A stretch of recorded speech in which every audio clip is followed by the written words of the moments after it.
Hey guys, how are we doing? And welcome back to the Green Stripe syllabus. This time looking at the pad work. Now you have two kicks for Green Stripe. We've got the downward kick, which we'll perform with the front leg and the rear leg. We've also got the bicycle turning kick with the instep or the top of the foot. Here it is.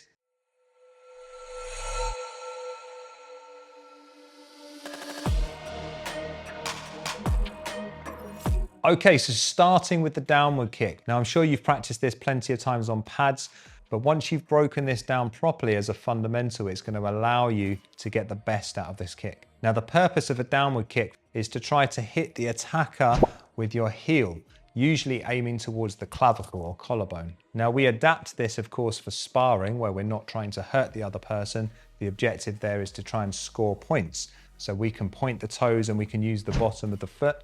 So make sure we understand the differences between the different variations of kicks and what the purpose is.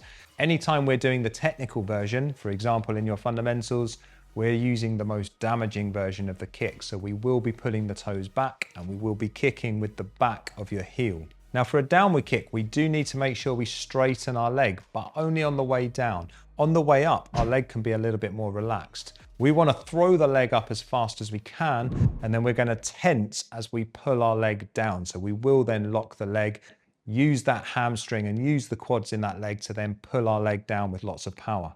Now we need to demonstrate this with the front leg and the rear leg. There's benefits and downsides to each of those.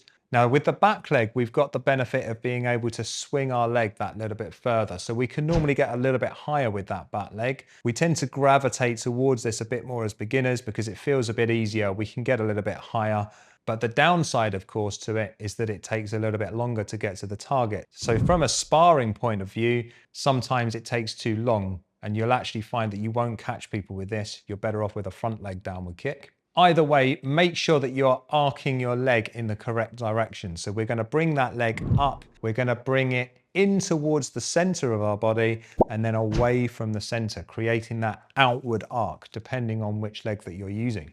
Now, one of the main purposes of that arc of the kick is to try and clear the obstacle of your opponent's shoulder. If we were to bring the leg out and then in towards the center, that becomes then a different type of kick, like a crescent kick, which we'll learn later on. Now, once you've got that leg up nice and high and you're ready to pull that leg down with lots of power, do that while still keeping your weight central over that standing leg. If you throw too much weight forward, then you're going to end up falling down into a weak position after that kick. So it is possible to get lots of power in a downward kick while still carrying your weight over your standing foot, which allows you to then be in a comfortable and good, strong defensive position after the kick. Moving on to the front leg downward kick, obviously the benefit to this is speed. It's harder for your opponent to see this coming because it's that much faster.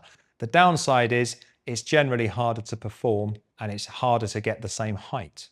I do recommend practicing this with the front leg lots though, because this is absolutely deadly in sparring if you get it right. Now, what we're looking for here at the grading when you're doing your front leg downward kick is that you're not stepping with your back leg. Because this kick is a little bit harder to perform, sometimes without realizing, we end up taking a tiny step with the back foot to allow us to transfer our weight easier and lift that front leg.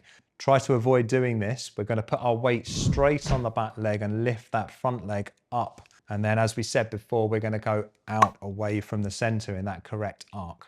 Okay, moving on to the bicycle turning kick part of your pad work. We know how to do a turning kick. We've done this before. We are now using the instep. So this is the sparring version of the kick that we're looking at here. So you are allowed now to point your toes forward to allow you to get that extra distance or range on the kick and use the top of the foot, which is more appropriate for sparring. Now we need to try and kick horizontally like we would with a normal turning kick, but we're doing the bicycle motion.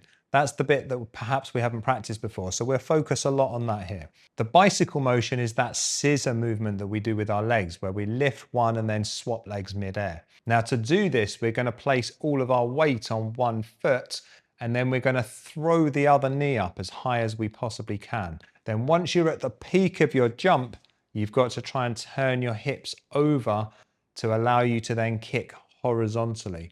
If you don't turn your hips over, you'll end up kicking with the inside of your foot rather than the top of your foot. So we've got to try and turn our body side on. It's one of those kicks, I think, that looks pretty cool. It looks quite impressive, sometimes a bit intimidating because it looks quite difficult. But once you get the hang of it, you realize it's actually not too bad. It's a great kick. Have fun with this one. Okay, and that's it for your pad work for Green Stripe syllabus. Awesome job, guys, and I'll see you in the next one.